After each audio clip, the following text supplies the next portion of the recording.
Yeah, so, Okay. who are we talking to? So, Eddie, I'm going to introduce to you quite a remarkable character who really was introduced to me by Claire Hudson Cooper, who we had on from Julia's house earlier on in the program, Yes. or in the marathons.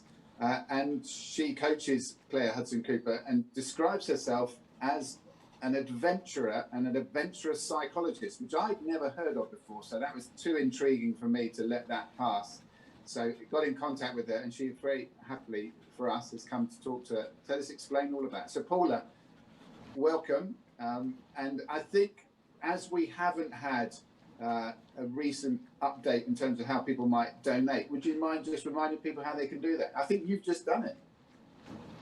I have.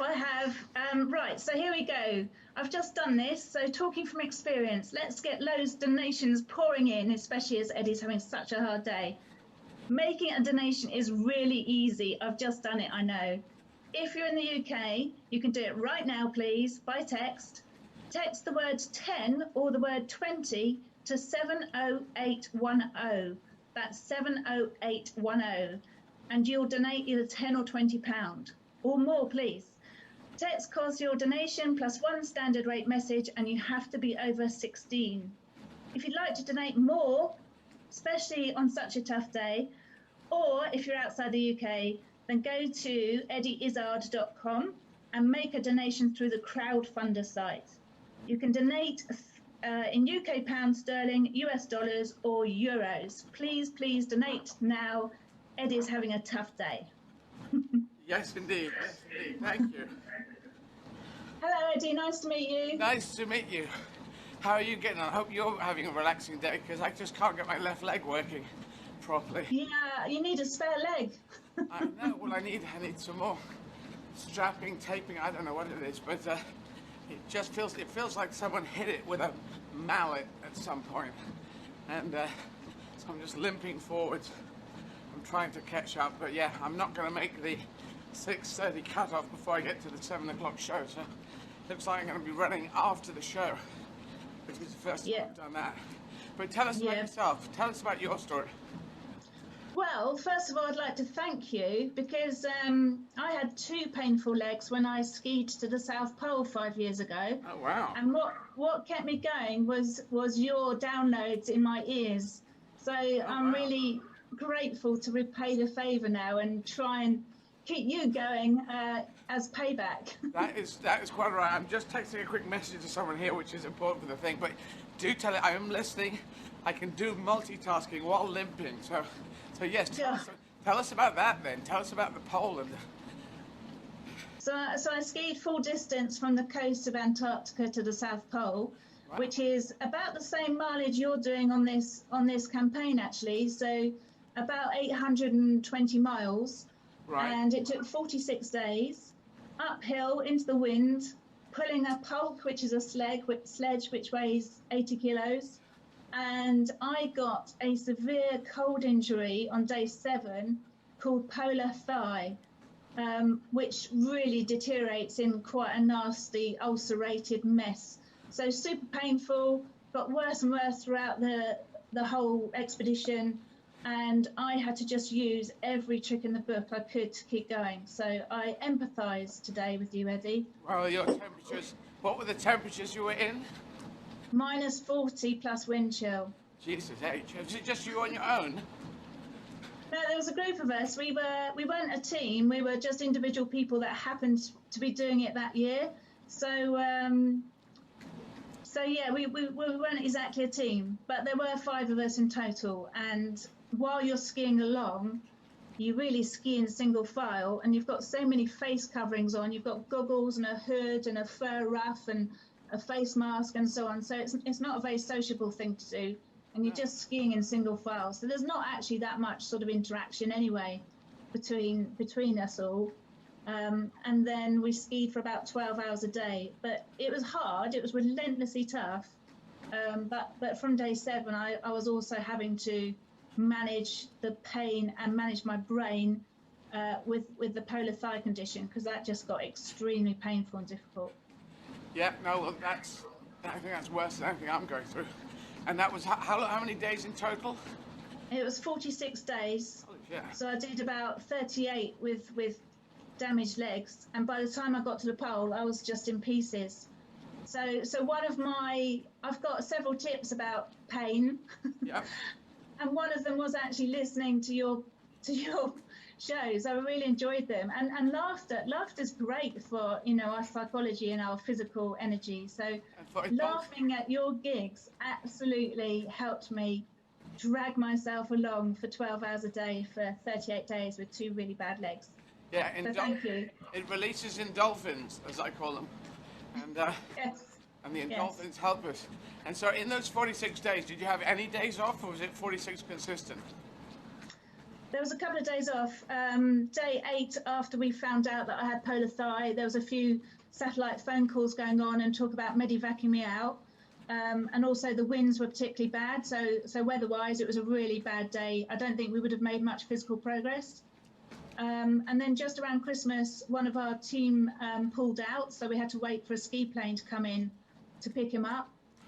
So Christmas Day, actually quite nicely, was spent just sitting in our tents and listening to more comedy or music or reading books and trying to eat some nice food, and had a little tot of toffee vodka. Bloody hell. So that's cross-country skiing off the charts, I take it. Yeah? Yeah, that's freehill skiing, yeah, and sort of uphill. There's also ridges of snow called sastrugi, which is like hard ridges of snow that have been formed by the wind. So you've got uphill, obviously slippery conditions, sometimes a whiteout, and sastrugi all make it particularly tough. And if you're going up a hill, do you have to go up the sideways, the side steps, or do you do that V formation for going up? How do you get up hills? It's hard because you've got this 80-kilogram poke or sledge pulling you back down, if you can imagine. So it's hard enough doing the herringbone or sidestepping, but imagine also being pulled backwards by someone clinging onto your ankles. Yeah. So we had what's called half skin stuck under each ski, which, if you go forward, they slide, and if you start to slip back, they grip on the snow. Yeah. So we had those on the bottom of our skis, and just absolutely put in the effort and put in the muscle and the mental tenacity when we had to. I mean, so many times we had to dig deep on that trip, and I know you're having to today, but I genuinely believe that us human beings are incredibly capable and amazing when we do have to dig deep. I think we can all do more than we think we can do. I feel compared to what you did, I'm digging medium deep, but it's just the endlessness that's going on. And the gig afterwards, the psychological thing of that, so you use up your body energy, then use up your mental energy, and it looks like tonight I'll have to come back and continue with my body energy, so it'll be a late one tonight. We shall see. But I've got a ticket for tonight, by the way, which I'm really looking forward to. But one thing I do is practice reframing, where you turn an unhelpful thought into a helpful thought. Right. So the thought about having to run again tonight after your gig, I would just turn around to say, well, that's different. I haven't done that before. That, I'll put some extra sweets or chocolates to one side for that and do something a bit different. Just try and see it as another adventure after your gig, even reframing it. Don't worry, as a trans person, I have trained myself to find the positives and negatives, and I can pull them out of a rabbit's hat. So it'll just mean that I don't have to. Yeah, exactly. You reframe it. I look for positives. Anything, what does they say? Everything is any situation, any crisis is a challenge, an opportunity, or probably those two. I used to add an or a potato, but I think I forgot the third one, or maybe there wasn't a third one. Yeah, it's a challenge or an opportunity. So, yeah, rise to the challenge rather than worry about the threat. Yeah. Yeah, I did a master's degree in positive psychology, so and I've been listening to you, and I think you've got a really good mindset with all that. Yeah, it's in a good place. Tim, come on, jive in and ask questions. Yeah, sorry, I was I was quite happily listening to you talk away there. It was quite fascinating. So I'm interested, Paula. How do you decide that you're going to ski Across the Antarctic. Was that an organisation that you went, oh, I want to do it, or did you just decide that and then found people to do it with? Well, I believe in living life to the full, and I try and pack my life with rich experiences, even if they're challenging and pretty relentlessly tough. So I've got a sort of live life to the full list going on, which a lot of people call a bucket list. And I casually sometimes put something on the list, like ski to the South Pole, ? And then I found myself looking at my list and thinking, oh, I wonder what that involves. And I honestly didn't think that I personally could achieve something like that. I thought it was out of my, scope. But once I started to research it and talk to people that done it, it became more and more feasible. And a lady called Helen one day in a pub said, you can do that, why not? And so suddenly it became quite a realistic, huge challenge, huge goal. So it's kind of part of my live life to the full philosophy, in that, life's a gift. I think it's relatively short, and ideally we make the most of it and step outside of our comfort zone quite a lot. So, But what was it? So what's the reality of bringing that, bringing that kind of, say, okay, it's fair enough writing it down on a piece of paper, but I presume you didn't just go down to Trail Finders and say, oh, hi, I just want to book a ski holiday where I go from the coast to the South Pole. Presumably that wasn't on the list of the Trail Finders catalogue. Yeah, ticket to Antarctica, please. Pack a bag and off you go. It took a year, Tim, to get ready, including the physical fitness, as you can imagine. So it was a full year of absolute, quite intense preparation. I believe in going knowingly into the unknown. So prepping as much as you can to make it as easy as possible once you're there, because it's a relentlessly challenging and extreme environment. So obviously you need to be as prepped as possible, which includes your physical fitness, as you know, but also I believe in mental fitness, so psychological preparation. And then there's all the kit and the training and the finances and logistics. It's massive. And I did 2 training expeditions in Norway as well. So learning to freeheel ski, learning to ski with a pulk, learning to cook inside a tent in freezing conditions. There's loads, but I love new experiences. I love gaining knowledge, and it was fascinating right from the start. And who were your compatriots? Who were the people that you were with? They were random people. So one of my teammates was a guy called Julian Thomas, who was the headmaster of Wellington College, and we had lots of fun together and lots of banter as we skied along. And we both had a sort of mantra, which was to choose your attitude. So on my skis, I had written choose your attitude, as in no matter what happens to you, you still have the choice of attitude. And also, pain is temporary, pride is forever. So I think that one's obviously a good one for Eddie right now, in that we can suffer pain in all sorts of ways, but the way we conduct ourselves, the way we can carry on with some sort of dignity or kindness or compassion or strength, then that will stay with us forever. And that's quite interesting, because had you done work with the people prior to going on the trip? Because group dynamics is a huge thing in these kind of events, aren't they? Yeah, I mean your life is literally depending on each other, because it's so extreme, and you can hardly just get on the phone and dial up some help or support or a pizza or whatever. So we didn't on this trip. It wasn't part of the schedule. But once we got to Chile, we had a couple of weeks in Chile to sort ourselves out and buy local food and pack and so on. We did as much team building as we could, because we knew that the dynamics and the communications and the assumptions and the values would all kick in. So, we did what we could in Chile over just, cups of tea or even drinking games, just so we can get to know each other as best we could.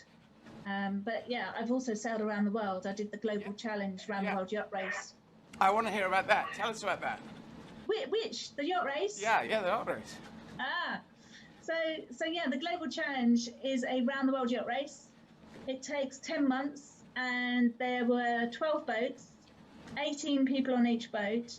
So just talking about teamwork and team building, imagine 18 people living on a 72-foot boat together, You know, that requires quite a bit of decent team dynamics and communication skills and all that. So that was a dynamically challenging, unforgettable, impactful, incredible experience. Wow. Yeah. Is there anything in particular, Eddie, you want to know about? Well, no, I'll tell. It's just, I mean, any of these challenges, doing amazing things, I just find them fascinating. I got one. This isn't something I did, but I was in the film, the TV miniseries Treasure Island that was on Sky, and it was 2.5 hours, and we had a boat. There exists some very old boats, very old ships from those days that have been sort of reworked and maybe given a motor as well, just in case they need them, that kind of stuff. But they look very much like the old ships, and they can work like that. And this company owned 3 of them. We used one of them in Dublin as a ship, and we shot on the ship for one particular scene. And then the young crew sailed it across the Atlantic in the old style, to use in Puerto Rico when we got there for the 5 weeks of Treasure Island, the location being there. So I just thought it's an amazing thing for you guys to go. I assume if it's around the world, then of course you go through the Atlantic. But they went across the Atlantic in an old style ship, in the old way. I just thought it's just a wonderful idea, wonderful adventure. Yeah, I've got a lot of respect for the old pioneers of expeditions adventures, because of the kit and the equipment and the clothing was so basic. But then in comparison, I think there's a lot of pressure on modern explorers and adventurers and sports people, because the expectation's higher. You know, you have to go faster or further or something like that. So I think there's different challenges for each era. But I also just want to mention I'm due to row the Atlantic this year, so I've signed up to do the Atlantic Challenge, which is 3,000 miles rowing. Wow. And I'm in a team of 4 girls. Excellent. And we've all committed, Eddie, to support you by rowing alongside you for a marathon in one of the days remaining. So we're all going to be doing a rowing machine marathon each. Yeah. Alongside you one day in support of this campaign. Well, can I suggest the last one, the New York Marathon, 31st, the last day, there's a lot of runners coming on Zwift, so it'll be a big old party of people out there on the last day. If you can make the 31st work for you, that would be a fun one to do. Okay, we'll have a look at that. It will break me though, because I've only rowed about 4 times so far on my trainer. Okay. Yeah, well, you're going to have to... Well, I'll be taking loo breaks, so you'll be able to take loo breaks as well. But I might be stronger by then. Can you... I know, well, can you just go quite slowly and take long loo breaks? Yeah, that's what I'm trying to do. But yeah, the last day, you've got to look quite good on the last day. Now, one more question, because I'm going to talk to Mr. Stephen Fry at 5:30 p.m. So, anything you want to ask me? Anything we haven't asked you? Paula? Oh, yeah. There's so much I'd love to talk to you about, there really is, but because I'm fascinated about psychology and endurance, for instance, what especially keeps you going, Eddie? So when it gets really tough, how are you motivated or driven? What is it that fires you up? Well, I've said this before, coming out as trans back in '85 when it was a very toxic situation and didn't get much better for several decades after that, I knew it was good to do that. I knew it would totally change my life, but I didn't know whether I could get to a positive place. But I thought this was a fight that I had to fight. So I thought I should do that to get into a positive place. So that's the thing. It sort of keeps me going, because if I can do that, I can do anything, kind of thing. That's in my mind. Mm-hmm. And also, I tend to tell everyone I'm doing this, and then you get cameras on it, and if I fail, if I pull out, it'll be too embarrassing. The embarrassment of humiliation. So that's why there was one race in South Africa in 2012 I had to pull out. I had rhabdomyolysis. The doctor said, you're going to kill yourself if you carry on. So I had to stop, but I swore to come back, and I did in 2016, and we got it done with a double marathon at the end. So that's it. I like to say to do things and then do them, and I announce them so that I can't back out of them. That's my kind of trick, in a way. Yeah, that totally makes sense. I get that. And one of your mantras in the past, I don't know if you still use it much, is the belief. You've got to believe you can do something before you can do something. Absolutely, yes. This was told to me by a friend, a colleague when I was a street performer, and I've realized it is the thing that everyone uses. You've got to imagine yourself into that place. And also be, so there's the belief thing, but also there's a special forces thing of always be ready for something. At the end of a thing, be ready for the next thing. That is a test that they do in selection in special forces, that when you finish the final test of selection, they will usually say, okay, we've finished. But actually, we've got another 30-mile, 50K hike we're going to do, which we've just had to add on. So get ready for that, and we're going to set off in 10 minutes. And a lot of people pull out at that point. And it's the people who keep going at the end. They're the people who get through to special forces. Yeah, I'd say that was so much about what's going on up here rather than physical resources. Yeah, I say about aiming for beyond the finishing line. Yeah. When we skied to the South Pole, the day before we finished, we could see the Antarctic Research Station on the horizon. Wow. And the impression was that we'd arrived, we got there and we'd done it. So Julian, who I mentioned before, he kind of thought, yay, I've made it, I've done it, I'm okay, we did it. And all of his energy left him because he'd kind of stopped too early. Yeah. No, you've got to go through the thing. No, I didn't realize that could happen. I don't think I'd do that. I'd see it and I'd say, right, I'm getting to that bloody place.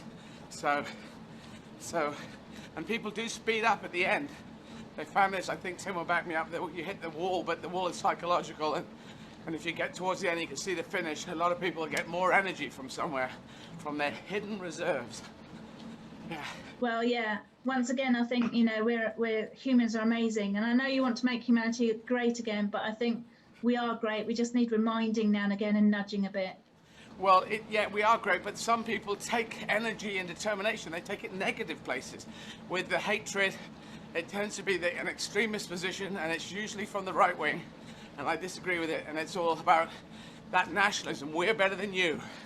Yeah, us and not you. And that doesn't work for the world, for humanity. It's got to be patriotism, proud of your country, but we've got to make connections around the world to see what we can learn from other people, what they can learn from us. How do we get all of us there? It only works if we all rise together. So that's what I'm fighting for. But thank you for being here. Thank you for coming along. And stay safe and stay COVID safe. Tim, thank you. Thank you. No Take problem. care, Eddie. Take care, Paul. And Tim, thanks for being with us. And No worries. I will talk to you later.